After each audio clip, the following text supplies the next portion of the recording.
for the Rutherford County School System. First up, we have the Pledge of Allegiance, led by Ms. Tammy Sharp.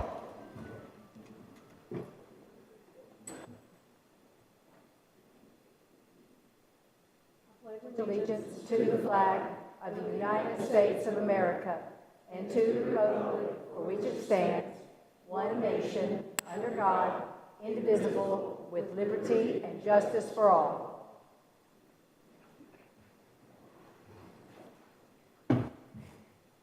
Please bow your heads for a moment of silence.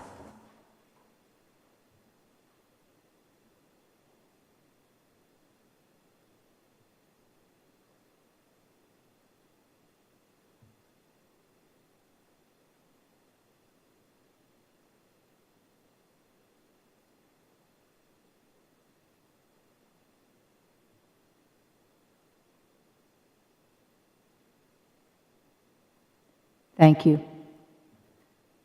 First up, we have the approval of the agenda. Any questions or comments? I'll entertain a motion. Move to approve. Second. Thank you. Thank you, Mr. Vaughn. I think he beat you in, Ms. Darby. All in favor say aye. Aye. Any opposed? Motion passes. Next, we have approval of the consent agenda. Any questions or comments? I'll entertain a motion. Move to approve. Thank you, Ms. Tammy. Ms. Sharp. Thank you, Mr. Vaughn. All in favor say aye.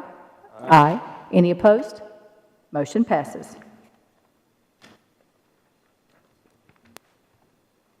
We have a gentleman coming from TSBA Mid-Cumberland District, the Director, Steve Haley of the Dickson County Board of Education, to present the Board of Distinction Award. Thank you, sir. Thank you, Madam Chair. Members of the board, I'm Steve Haley. I'm with the Tennessee School Board Association, the Mid-Cumberland District Director, and I'm glad to be here. Thank you for letting me come. It's my privilege to be here to present you with the TSBA Board of Distinction Award. This award is one of TSBA's most prestigious awards. I commend your board for meeting the requirements in the 4 key areas of planning, policy, promotion, and board development. And as you know, these requirements are extensive and not every board qualifies as a board of distinction. However, this board is among the select few. On behalf of the Tennessee School Boards Association, I'm proud to present the Board of Distinction Award to the Rutherford County Board of Education.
Next up, we have Rutherford Proud. I don't think Ashley's here yet, is she? Is Ashley here yet? We'll give it we'll come back. Okay, we'll come back to her. Next, we have public comments. We have 5 individuals who have chosen to speak tonight. First up, we have Mr. Bill Levine.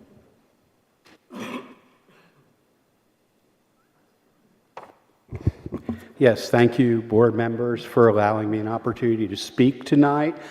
I have taught English language and literature on a college level for over 40 years, and my main point to drive home tonight is that I'm rather disturbed by what I think are hair trigger or knee-jerk responses to limiting access to a large number of school library books in what I've observed in 3 or 4 board meetings.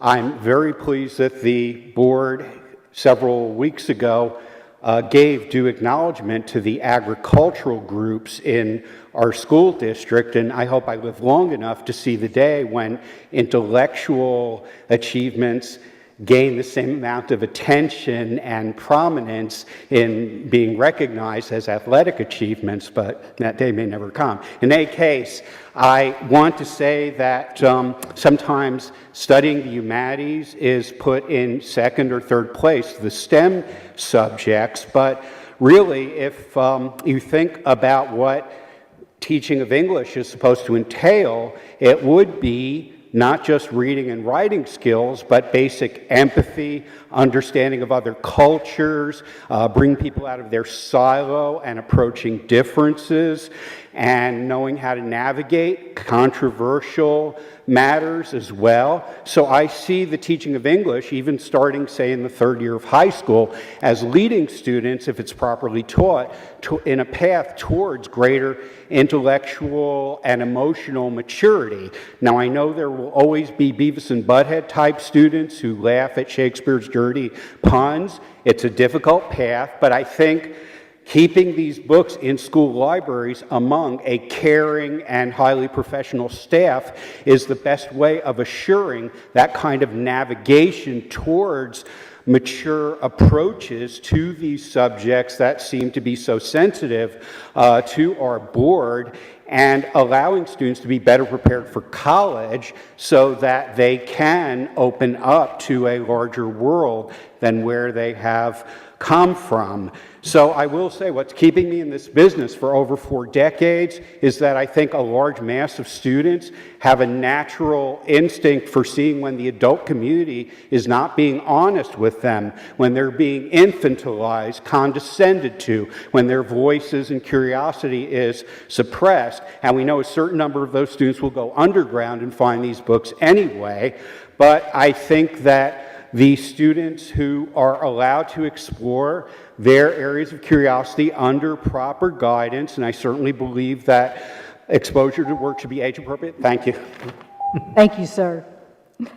Next, we have Miss Judy Whitehill.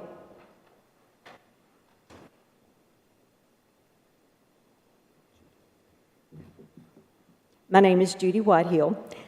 We all know the importance of hearing information more than once. When I spoke before, I asked board members to please accept the RCS Media Specialist recommendations for the books you asked them to read. This evening, my message is the same. It has been shown that people need to hear something at least 7 times before it becomes meaningful. Teachers understand the power of repetition and use it as one element of their many teaching strategies. Please accept the RCS Media Specialist recommendations for the books you asked them to read.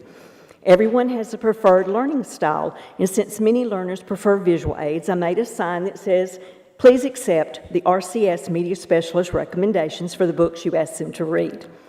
And of course, there are so many different fonts, so I thought I would make one that shows different fonts, and it says, please accept the RCS Media Specialist recommendations for the books you asked them to read. A variety of color also helps to capture one's attention. So here are a couple of signs that say, please accept the RCS recommendations from the media specialist on the books you asked them to read. My son is a graduate of Riverdale High School and MTSU, and he's a lieutenant colonel in the Air Force, and he's currently serving our country in Europe. And so the only way to really get to talk with my granddaughters is through FaceTime. Now, my 7-year-old granddaughter and I were FaceTiming, and she told me she was doing an oral book report at school. And she said that she was nervous about speaking in front of her classmates.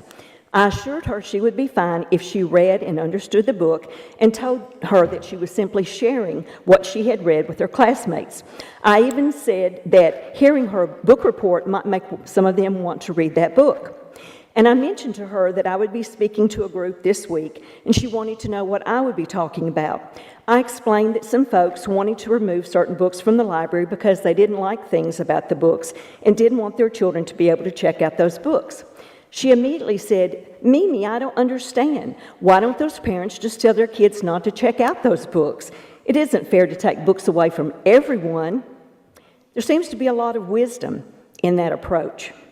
Please accept the RCS Media Specialist recommendations for the books you asked them to read. And I will conclude, for the 7th time, please accept the RCS Media Specialist thoughtful and professional recommendations for the books you asked them to read. Thank you. Thank you. Next up, we have Mr. Joshua Walker.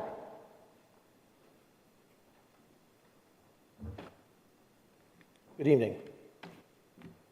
When I was about 10 or 11 years old, my parents had all of us watch the 1977 miniseries Roots.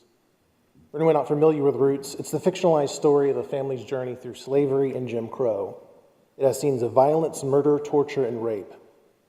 You could argue that I was too young to have been allowed to watch it, much like it's being argued with the books being brought before the board. But that argument would be incorrect. That show taught me the horrors of slavery and the evil of racism. It taught me to empathize with experiences I would never and could never have. And these are lessons I carry with me today. Lessons that have been foundational in my growth as a person and the development of my values. It was a lot for my mind at that age, I'll admit, but I wouldn't trade any discomfort I experienced then for what I gained. Even now, 30 years later, I don't remember much about the show, but I'll never forget the lessons it taught me. So let's have faith in our children. They're not stupid. I have 4 children. 2 have graduated from Rutherford County schools, 2 that are still in them. And our middle and high schoolers especially have the right to learn about the experiences of others, even when those experiences make us uncomfortable. I didn't develop a desire to enslave others from Roots or to torture or sexually assault people. On the contrary, empathizing with the horrific experiences so many millions of Black Americans went through gave me a deep hatred of racism and bigotry.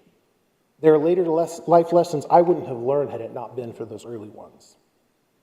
Stories help us empathize. They help us develop compassion for the experiences of people we may never encounter in our day-to-day lives, experiences we personally may never have, may never be able to have.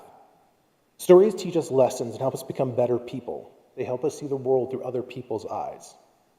So let's not deny that opportunity to our children. Let's show them the realities of our past and the horrible things people can do, even the things that make us uncomfortable. Let's allow them to experience empathy and compassion so they can become even better people than we are, so that through them, as MLK Jr. said, the arc of the moral universe can continue to bend towards justice. Thank you. Thank you. Next, we have Ms. Heather Cook.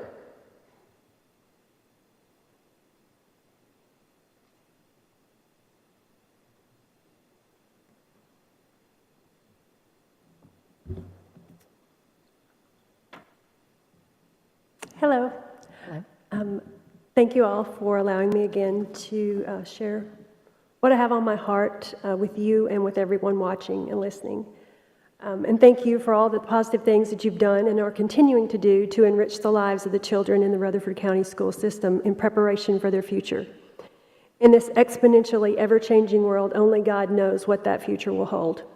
But no matter what that future may hold or what they may face, if we will teach them to love God and His Word in this book, they can have a peace in the midst of any storm, knowing that He's in control and that they have the ultimate hope of heaven. We are reminded on a daily basis in the news and in our own personal stories of the instability of this world and the fact that none of us have the promise of tomorrow. That isn't said to scare you. I want you to be prepared and to teach your children to be prepared as well. The Bible tells us the most important decision that we will ever make and to teach our children to make is to ask Jesus Christ into your life to be your Lord and Savior. If we'll teach our children to love God and His Word, they will choose God's best for their lives and not want to do anything displeasing to Him. They need to know that the omnipotent, all-powerful, omniscient, all-knowing, omnipresent, everywhere, creator of the universe and all things loves them and wants to be their heavenly Father. They need to know that He created two genders, male and female. He doesn't make mistakes. They were born exactly who He created them to be. Eliminate the delusion, confusion, and mutilation. We have to teach them the truth so they can recognize the lies. In the same way, someone is trained to recognize a counterfeit by studying every detail of the authentic. We and our children need to study the Word of God, to know Him intimately, to know His character, what He says, what He does. We need to know the truth to recognize the lie. God created us with a free will, so it is our choice, but He tells us in His Word He wants us to choose eternal life with Him. This brief time on earth is like an open book test, and all of the answers are in this book. This is the book we and our children need to read, the only book with eternal value. Thank you, and God bless you. Thank you. Our last speaker is Miss Elizabeth Shepard.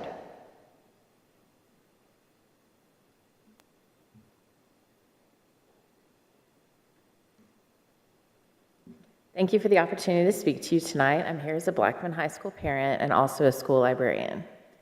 When I was in elementary school, my favorite place was the library. I'm sure I drove my kindergarten teacher, Miss Byard, absolutely up the wall, asking to go to the library every single day. My elementary librarian, Miss Cornell, was the epitome of a classic librarian. She had these glasses and a sparkly chain she'd perch on the end of her nose as she read Berenstain Bears books to us from her big wooden rocking chair. One day I remember thinking, one day when I'm old, I'm going to be just like her.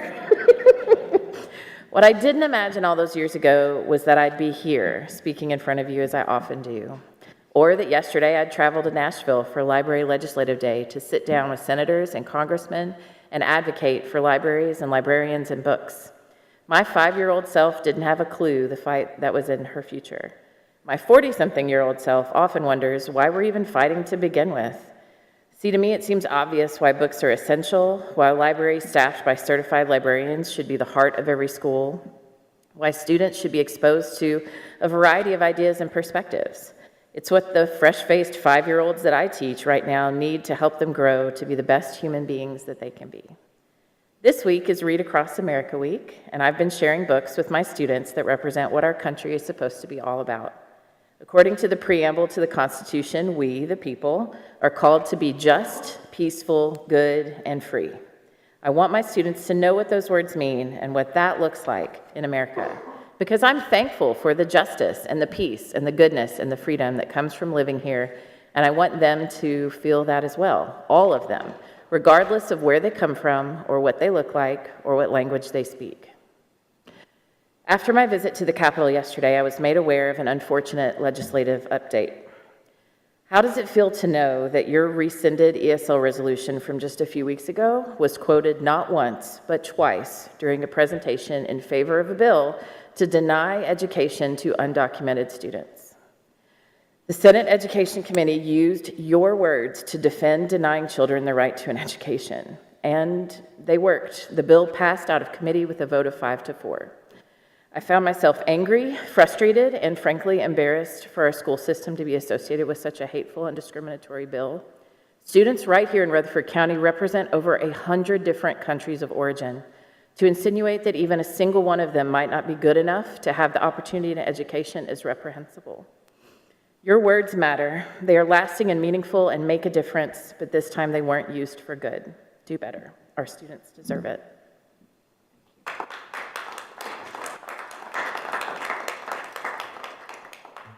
Next, we have Rutherford Proud. All right, moving, excuse me, back up to Rutherford Proud. Give me just a second. We have Stewart's Creek High School senior wrestler Ashley Williams. She recently won a girls' state championship wrestling, and so the tournament took place at the Williams County Ag Exposition Arena February 21st through 22nd. And so coaches, Coach Harris, Dr. Harrell, who wants to? All right, Mr. Harris. We have a video too we're going to play Awesome. of her that's about a minute and a half.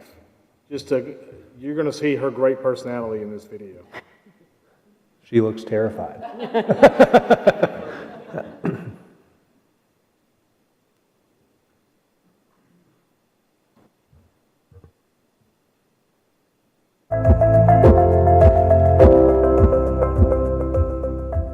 My name is Ashley Williams, and I'm a senior at Stewart's Creek High School.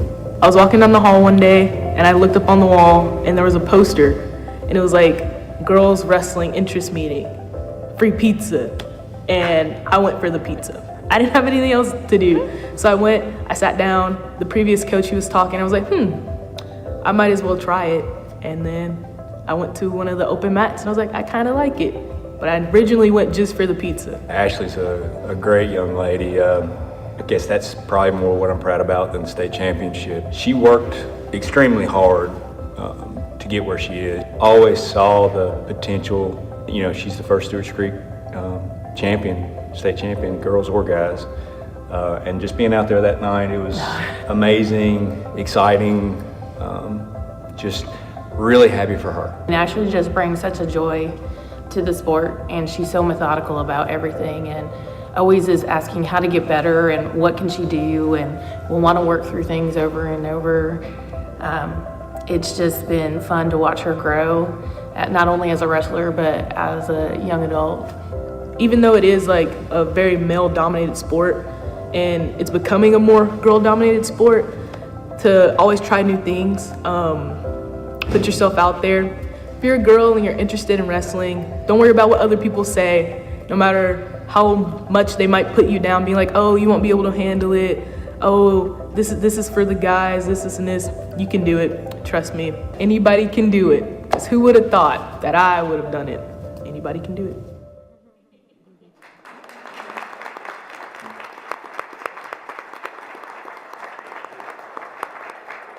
Dr. Sullivan and the school board, it's a privilege as the athletic director of Stewart's Creek High School.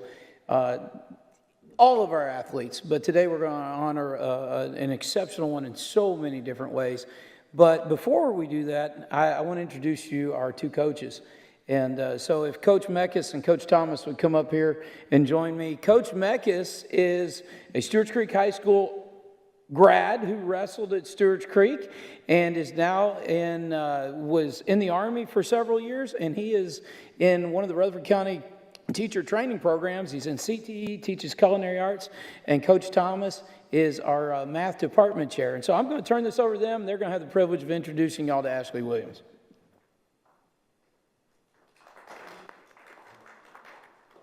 I'd like to start by saying thank you to Dr. Sullivan and the board for recognizing this great athlete and her amazing accomplishment.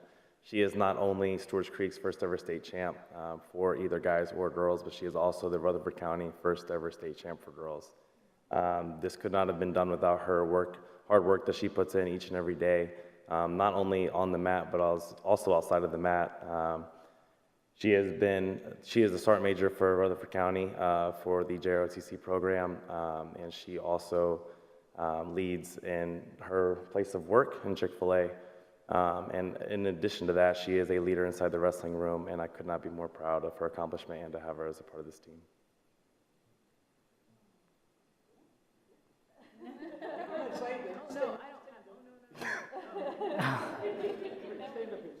Just stand.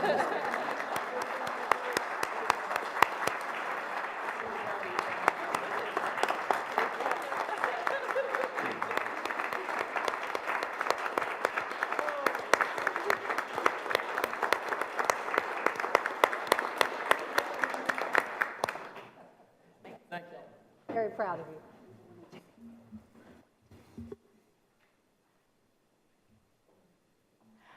I do want you to know that when something is said and somebody out there in the audience thinks that they have some information, I have to give it out. Actually, there was a lady, so you have tied. There was a girl, Monteria Bigsby at Riverdale High School, who also won a state championship. Trust me, they're going to let me know when the schools like to. So, but you are great company, and so proud of you, so proud of you.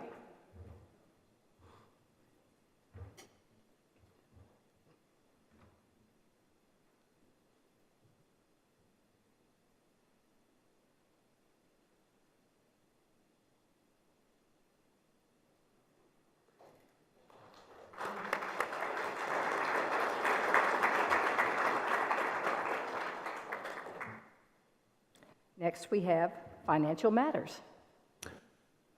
Financial matters, so Fund 177, fund balance and expenditure approval. This amendment moves funds from account 34,685 committed for capital projects to account 91,300, 335 maintenance and repair services, buildings in the amount of $1,635,468. This movement of money from fund balance will go to fund the additional increase of $84,442 to the high school LED lighting project and the additional increase of $1,551,026 to Phase 1 of Smyrna Elementary HVAC project. This is part of a 2-year project for Smyrna Elementary School that began this summer and allows RCS to do additional work before the start of next school year. Recommend the motion. And you guys have the recommended motion below.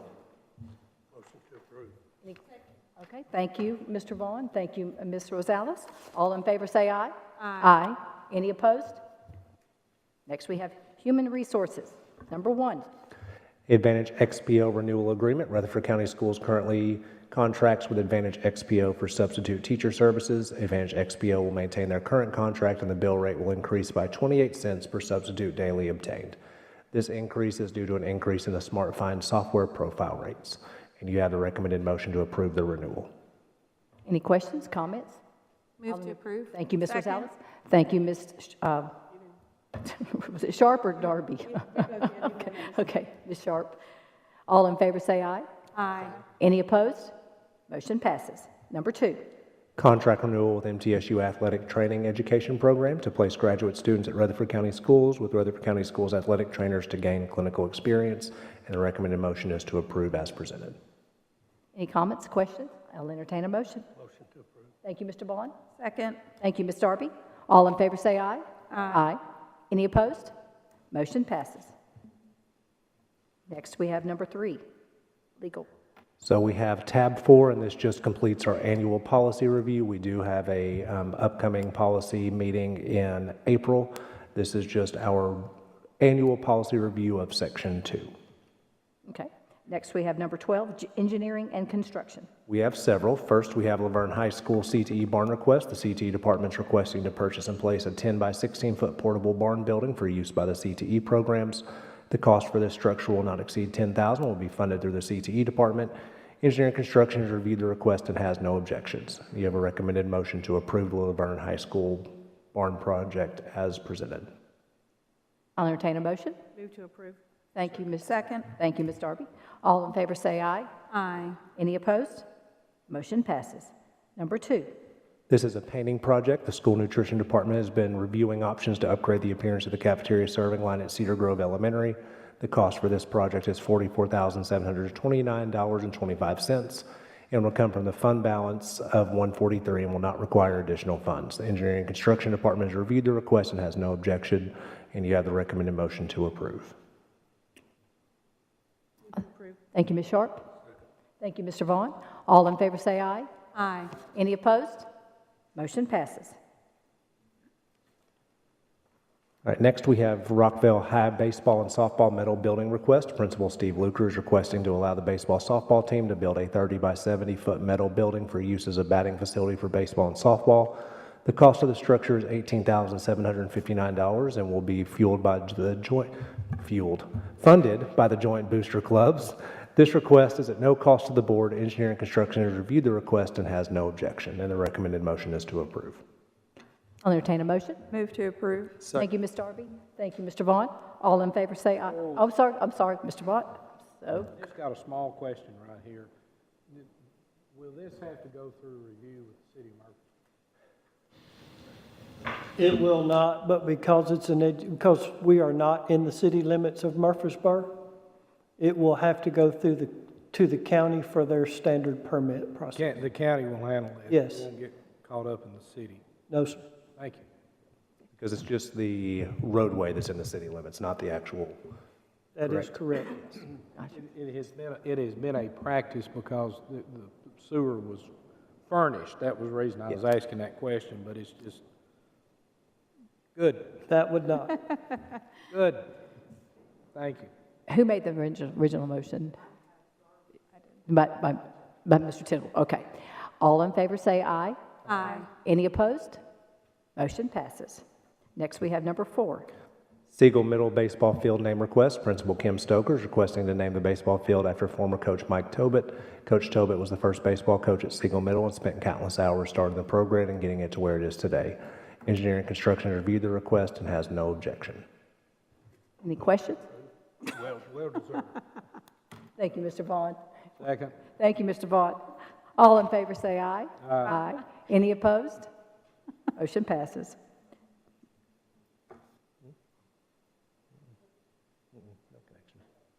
Next, we have number 5, Blackman Middle. This is a Blackman Middle fence request. Principal Dr. Jessica Jackson is requesting to replace the fence at a cost of $8,000. The cost for this replacement will be from the baseball, softball, and football accounts, as well as $1,000 from the school's general athletic fund. Engineering and Construction has reviewed the request and has no objection. Any questions? Move to approve. Thank you, Ms. Rosales. Thank you, Mr. Vaughn. All in favor say aye. Aye. Any opposed? Motion passes. Number 6. Browns Chapel Elementary Eagle Scout Sunshade Project. Principal Christina Penny is requesting to partner with Eagle Scout Skylar Grove in a project to install a sunshade on the walking track of the school. The cost for this project will be donated by the Eagle Scout and at no cost to the board. Currently, the drawings and the structure connectors have not been provided to engineering. Engineering has reviewed the project and has no objection to the location and intended use. However, due to potential wind loads, engineering is requesting additional support documentation prior to final authorization. Engineering is supporting the request provided they receive additional information. Recommend the motion to approve the Browns Chapel Eagle Scout. Move to approve. Okay. Second. Give it to Ms. Ms. Rosales, and thank you. It's her school, let her. Oh, no, go ahead. She only attends, no, okay. We got it, it's good. All in favor say aye. Aye. Any opposed? Motion passes. Next, Stewart's Creek. Stewart's Creek High School football facility request. Principal Dr. Clark Harrell is requesting to begin the process of raising funds for building a football field house. The anticipated cost at this time is $2.5 million and will be funded through donations and fundraising. This includes paying for architect design plans. This request is at no cost to the board. Engineering and Construction has reviewed the location and there are utilities in the general location. Approval from the local authorities will need to be granted before moving forward. Engineering and Construction can assist in this process. Pending utility approvals, engineering has no objection to the request. The recommended motion is to approve Stewart's Creek High School football facility as presented. Any questions? I'll entertain a motion. Move to approve. Thank you, Ms. Darby. Second. Thank you, Mr. Tidwell. All in favor say aye. Aye. Any opposed? Motion passes. Now we're back to number 13, which is book reviews. And everyone has the stapled copies of the recommendations for all the books. I'd like to make a motion that we put all the assassination classroom volumes all together, and I recommend to remove them. Second.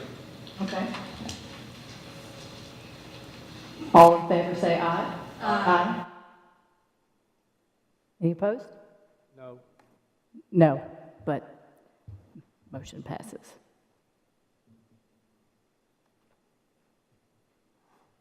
Two through 10. Okay. First one, Catch 22. The recommendation is to retain in 11th and 12th grades. It has been used in AP for many years. I move to use the recommendation of the librarian to Retain. retain 11th and 12th grades with parent opt-in, since it's something that's used with the AP. I will second that. Can we do a roll call vote, please? Mr. Vaught? Yes. Mr. Vaughn? No. Mrs. Darby? No. Ms. Sharp? Mr. Tidwell? So I couldn't find the content for this book, so you can just vote present. I'm sorry. I'm voting present. Neither. Mrs. Rosales? Yes. Mrs. Maxwell? Yes. You've got 3 noes plus a present, which is a no, so the 4. Oh, it's removed. Ms. Maxwell? Yes. Is Jeff Reed here? Okay, so here's where the sticky situation comes in with this book. This book, Catch 22, has been recommended and approved by the standard. even though we have removed it, or technically, this book is still allowed to be used in classrooms, correct? Correct. Right, so I don't understand why we're removing a book that is still going to be used in a classroom, even though we removed it. Like, a teacher still has the ability to use this book and assign it for a classroom, for an assignment. So that kind of does not go hand in hand with what the law says at this point. We're talking about what books are available in the library, so that's a different issue than what is available in the classroom, and that's the way the statutes are written. So I understand that it does seem odd, but that's the way the law is written. And the parent at the time still has the option to not use this book. They can give the child a different assignment. In the AP class? In the AP classes. Correct, yes. And they got the option to find a different book, too. Correct. Right, but it still doesn't change the fact that it can still be assigned as a assignment. Ms. Darby had her hand up too.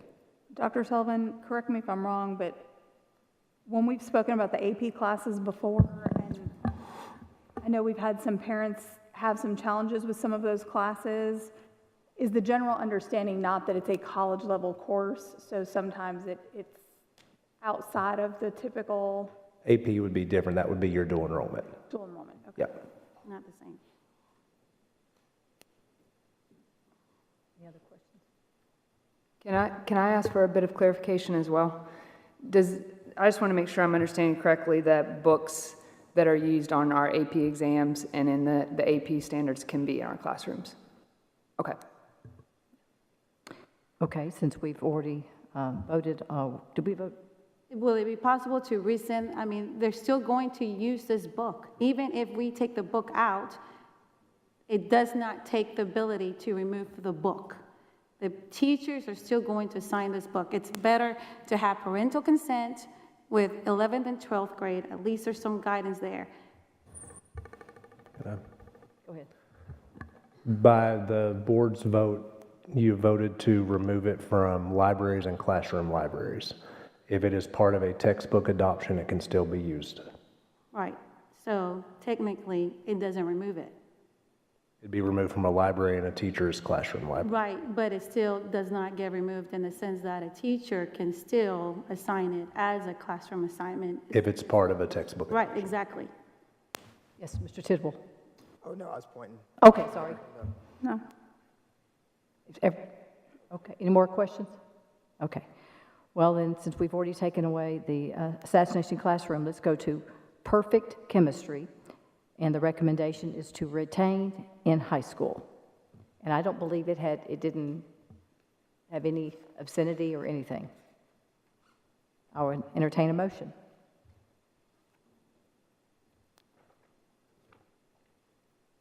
Okay. I'll make a motion that we retain perfect chemistry in high school. Second. Please roll call.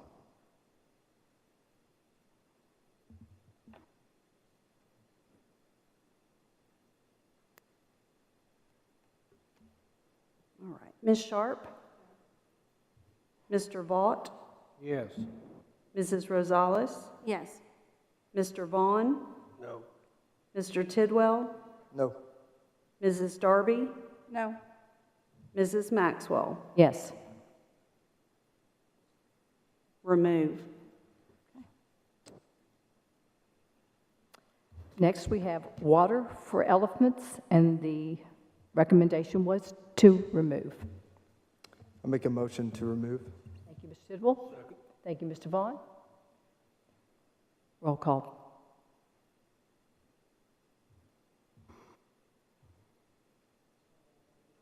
I understand. Mrs. Darby? This is to remove, correct? Yes. Yes. Mrs. Rosales? Yes. Mr. Vaught? Yes. Mr. Vaughn? Yes. Mr. Tidwell? Yes. Ms. Sharp? Mrs. Maxwell? Yes.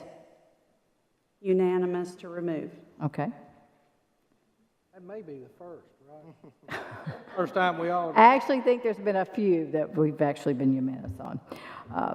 Number 13, our last book, is Yoke And the recommendation is again to retain in high school. So moved. I'll second it.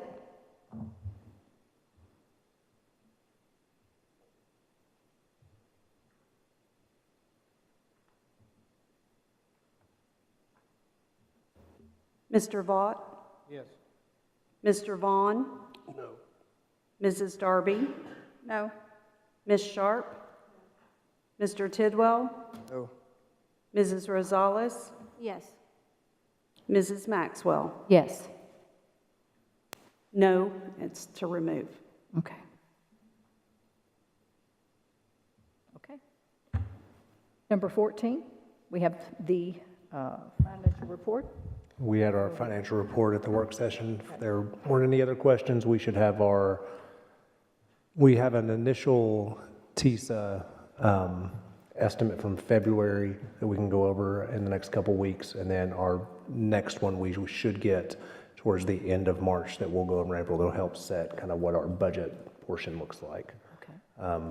The hold harmless portion for economically disadvantaged that we discussed a couple weeks ago, that is part of the governor's proposal, is a big help for us as a district. So I'm hoping that that gets legislative support and continues. Right now, it is part of our TISA estimate, so that was several extra $1 million. So I'm hoping that that gets legislative support and stays there. So we'll continue to go over and look at our TISA numbers. We are still continuing to grow, and so it had slowed a little bit the first semester. The second semester, we are growing. So we have seen that trend continue over the second semester like it has the last couple of years. Do you have anything else in Director's Update? Director's Update, we mentioned it Tuesday, and we put it in a media release yesterday. Again, congratulations to James Evans, who is our Chief Communications, our Communicator of the Year for public schools, or for School Communicator of the Year. I butchered that. I'm sorry, James. I went with all kinds of titles I wanted to. That's why you're the communications person, not me. So. Yes, Ms. Sharp. Dr. Sullivan, do you have an approximate number of enrollment? Yes. Give me just a second. I'll tell you what we're being estimated to be funded on. Give me just a second. I'm sure everyone saw that article in the Daily News Journal about the new subdivision that's Yes. in near Rockville. 600 homes. Right where we wanted it. Just to give you a perspective, so for what we were funded on last year, and this is just kindergarten through 12, so when we talk about our enrollment, we always include pre-K. Kindergarten through 12 for TISA, we were funded on 50,751. In October, we were at 50,890, and then February, we were at 51,586. So, pretty big jump from October to February. Yep. Are we still seeing daily enrollment like on the north end, mostly on the north end? Yes, we are, but it's still growing. It did not drop. So it did not drop at all. Okay. Mr. Vaught, do you have anything? Nothing other than what is in the news right now. No, ma'am. Okay, thank you. Next, we have general discussion. Would anybody like to bring anything? Yes, Mr. Tidwell. I was just going to say, obviously we all got the invitation to Central Magnet's softball season opener tomorrow night, which is awesome. I won't be able to make it. My daughter has a choir concert at Barfield at the same time. But I would like to thank the board, the director, along with the county, Parks and Rec, for working together so that all this could be possible. I know they're very excited about this, and if we hadn't come up with some kind of solution, it wouldn't be happening. So that's a win for everybody. Absolutely. I got a JV game at 4:30 and the varsity at 6, so Okay. make it out to Cannon Elementary School. That's right. Unfortunately, I won't be able to attend either. I'll be hopping on a plane tomorrow to go to Dallas to see my son, so I will not make it. But I know it's going to be beautiful, and I don't live too far from there, so I may mosey on down there and take a look at it. So anything else that you'd like to? Ms. Maxwell? Yes, Ms. Gonzalez. I'm going to try to make to 2 events tomorrow, but I'm not so sure if I'm be able to attend to the baseball game because there's something happening at one of our schools. They're opening up a community event that they're going to have different vendors out there, and they're going to have food trucks and all that good jazz over at Blackman Elementary School. But this week has been Read Across America. It's one of my favorite times of the entire school year because you get invited to go to different schools and actually read to classes. So I had the privilege to read at my daughter's class at the Brown's Chapel, and then I was read at other couple schools as well, and I absolutely love it. There's some teachers that dress up, some librarians dress up for the part, and it's just a really fun time to read to the kids and get into characters a little bit and seeing their enthusiasm. And some schools do it differently where they have character days where you can actually dress up, and one of the character days of this week was Be a Hero, and I asked my daughter who she wanted to be, and she said she wanted to be Wonder Woman, so I made her outfit, and she dressed up as Wonder Woman. So I just wanted to highlight that because it's just one of my favorite times of the school year, and it happens two times in the academic year, one in the fall and then one in the springtime. So Books are easy to read, too. yeah, they're very easy to read. I want to tell everybody that I want to remind you that we have our retreat next week, March 13th and 14th. We'll try not to keep you too long on Friday. And it's going to be at Evans Mill in Smithville. Yes, Mr. Vaughn, like you have something. I have that look on my face, don't I, that I wanted to say. Yes, you did. I could anticipate. Two or three things. One, everybody's making announcements. Tomorrow is Arbor Day, so go plant a tree if you can. And even better, maybe plant a tree on your local school, which leads me into another statement I was going to make. Mr. Vaughn and I had the opportunity today to visit Brown's Chapel and Cedar Grove Elementary. We were on our task to visit all 52 schools before the year's over with. I don't know if we're going to make it, Dr. Sullivan. We're trying awful hard to get there. I want to, you phenomenal staff, both schools, great people. I would encourage any of y'all in the audience and those listening at home, our schools, Butch says this all the time, we got the best school system. We really do, but what I would encourage each one of you to do, even if you don't have kids in the system, if you would call your local principal, reach out to them. These people do a fantastic job, but if you did nothing more than encourage them, if you could volunteer, if you could donate to them or help them create or elevate tasks or whatever. Our staff is phenomenal. I look at this group around the central office, and I honestly take it as a privilege to serve with the other 6 of you here. We have some great people in this county. I'm never disappointed anywhere I go. There's 2 or 3 of the schools I knew I was going to be disappointed, and I wasn't. I was overwhelmed. The caliber of employees that we have, they are the best. And your kids are in great, they're in great shape. These people teach them every day. They take care of them every day. I know you hear about, nationwide, we hear about the complaints that this is happening or that's happening. For us as a county to come together and educate 52,000 kids is just phenomenal. And really, this is accolades to you as the head of it, but I'm always overwhelmed, I think, and Butch would, reiterate this also, but just I hate to go on and on about it, but we've got some good schools, great schools in this county. Anyway. I gotta say that. And the final thought was, I apologize to all 6 of you for being tardy Tuesday night. I wasn't planning on a wreck. I tried to load one more load of corn. I got the corn out of there, but I didn't make it here on time, so I apologize. It was understandable. We knew where you were. Dr. Sullivan. I knew where I was. I think you hit, and I appreciate that, Mr. Vaughn. I was on the radio today, and that was one of the comments that I had, is that how much does the national and the statewide politics impact just education? And what I talked about was that for the large majority of our community, education is a positive. And that's why we don't hear a lot of noise about it, because at the end of the day, parents want their students to be safe, and they want their kids to get a good education.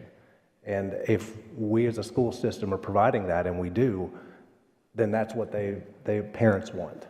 And that's what we hear. And Mr. Tidwell mentioned a couple weeks ago that we're gonna be receiving quite a bit of extra money because we're one of 13 or 14 extra districts that performed really well, when we should actually have a release about that in the next couple weeks to talk about. And what you will notice among those districts, we're one that is not like the others. The rest are either very affluent or city school systems. And so I think that just goes to show what we as a school system, what our staff, what our board does, even though we do disagree often. I think that it's just the reality that ultimately, regardless of the disagreements, we all have a vision on what is best for students and our school system, and that's ultimately what matters, is that we are doing what we feel like is best for our kids and our teachers and our students and our staff are performing. And that's why there's, outside of people that don't have a personal connection with our school system, the experiences of people that are here every day are positive. And so I appreciate Mr. Bott saying that. You know, I'd like to say one thing too. You know, the city schools in Murfreesboro and Rutherford County schools together, I mean, I think you go a long ways to ever find a better school system than what we have in Rutherford County, city and county. And our teachers are so dedicated. You know, they go the extra mile, and I think that's what makes the difference between a good teacher and a great one. And I think that the more we can support our schools and our school systems and work together instead of being hostile towards each other, the better off we are. And so, I'm like Mr. Vaught, I think that get involved with your schools and support them, because, boy, those people, they work hard. I mean, they really do. And we've got the best school system anywhere. And if anybody wants to make a comparison, just tell them to take a peek. We got the best. Ms. Sharp, are you going to have a Jazz Fest update? Thank you, Madam Chair. I think one of the things that helped with that was us staying open during COVID. Oh, absolutely. I really think that kept us the learning loss, and it was very controversial at the time for us to stay open, but I think it helped with the learning loss slippage, but I also think it, even though it wasn't a normal time, I think it kind of kept it somewhat normal for the students, and they were still able to do their routine and everything. So I think that's a lot of it, because when we went to Tampa, was that 2 years ago? Mm-hmm. There were kids from the West Coast that still had not gone back to school. It was crazy. They had still not gone back to school. So I concur. That's one of the proudest things that I still go to airports, and when someone hears that I'm on the school board, even places in Kansas, they were shut down for like over 2 or 3 years in some places. And the fact that we gave our parents and our children the opportunity to come in for the majority of that time, and until everybody came back in. I'm happy to say that by Christmas, pretty much everybody started coming back in. And we did not have everybody out virtual learning, because I had my those doubts. words still. Virtual learning. I never did get used to it, and I knew that most of our kids would not thrive in that system. So I concur, Ms. Sharp. I'm so glad that was one of the best things we did, was we kept them open. Ms. Maxwell? Yes. I just want to say that not a lot of people know this, but he's not here at all. And during that time, it was very contentious, and I found out later on after I got on the seaboard. But the chair then was Mr. Koh Young, and he really did fight to get the schools to open. And even at the time, it was not an easy decision, and there were some disagreements that were happening behind the scenes. But he really pushed through to try to get the schools to reopen as soon as possible. And that he's a very humble person, and I just want to say that through his leadership, that's why we pushed through to try to keep those schools open as soon as possible. Thank you, Ms. Rosales. I just want to share that. Any other comments? Move to adjourn. We're adjourned.